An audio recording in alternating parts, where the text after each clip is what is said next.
Exporting data from Slack allows you to backup or analyze conversations and files. Here's how to export data from Slack. For workspace owners or admins, log into Slack. Open the Slack app on your desktop or browser and sign in with your workspace credentials. Go to Workspace Settings. Click on your workspace name at the top left corner to open the menu. Select Settings and Administration, then click Workspace Settings. Navigate to Export page. In the Settings menu, scroll to Import or Export Data or go to Administration and select Data Export. Select Export Type. Slack provides different types of exports depending on your plan. Standard Plan allows exporting text and files from public channels. Plus or Enterprise Grade Plan allows exporting data from public and private channels as well as direct messages. Initiate export.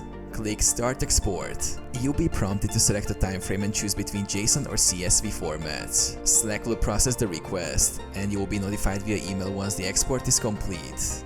Download exported data. Once the export is complete, you can download the data file, usually in a zip format containing the conversations and files.